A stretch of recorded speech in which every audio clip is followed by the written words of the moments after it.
Crews searching for a whale that was tangled in nets in Sydney Harbour have had some encouraging news. The young humpback has been spotted this morning after experts near Shark Island spent hours trying to free it without success yesterday. We're joined by Jessica Fox from Orca, the organisation working with New South Wales National Parks and Wildlife Service to rescue the mammal. Jess, thanks for joining us. So where's the whale now? Good morning. The whale's behind me, so I'm here standing at Middle Head in Sydney Harbour.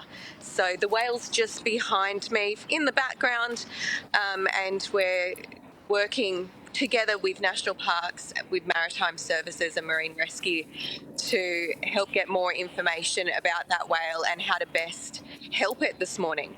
So, Jess, we've been seeing shots from the 7 News chopper. Beautiful day in Sydney Harbour, by the way. Well, we're just looking at them now, and we see it, I think, breaching is what you call it, and then we see that the net seems to be tied around its tail. Do you know what sort of distress it would be in?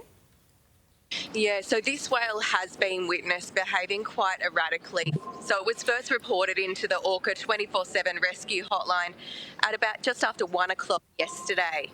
Since then, Orca members, along with National Parks and other local stakeholders, have been working together to help build intelligence to work out, like I said, how to best help it. So there's currently ropes and buoys attached to the tail of this whale. When you look at an incident like this, a fishing net, it's a reminder, isn't it, that these things can happen out in our oceans. Do you think it's likely that they'll be able to free it and it'll just go on and do its thing? National Parks large whale disentanglement team are highly skilled. They go through an incredible amount of training. So if anyone's best prepared to help this whale this morning, it's them. So our best wishes to those brave people on those boats this morning. It is going to be challenging. As I said, this whale has been behaving quite erratically. It's a young whale, so if you can try and imagine a Labrador puppy the size of a large car or a small bus, it's a very, very dangerous operation. Yeah, how do they do it, Jess? Like I said, a lot of training. But did they put divers in the water? The boats get close enough? Obviously they can't scare it. Do you know exactly how?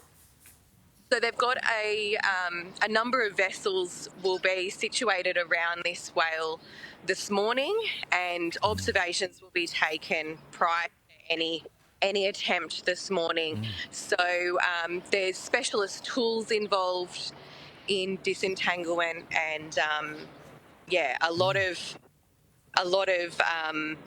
observations and a lot of highly skilled and trained. Just quickly too, a lot of traffic in Sydney Harbour. Do the ferries, do they need to be aware of this, mindful of this rescue?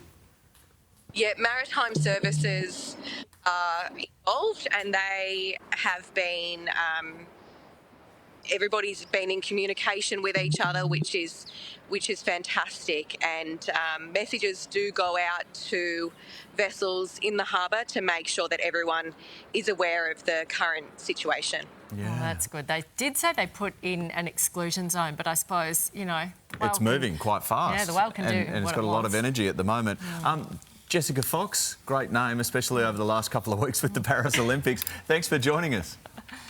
Thank you, and thanks to everybody for keeping an eye out for this animal today. Yeah, we'll cross back to you through the day, Jess. Thank you very much for that update. Let's get more news now. Here's Mon.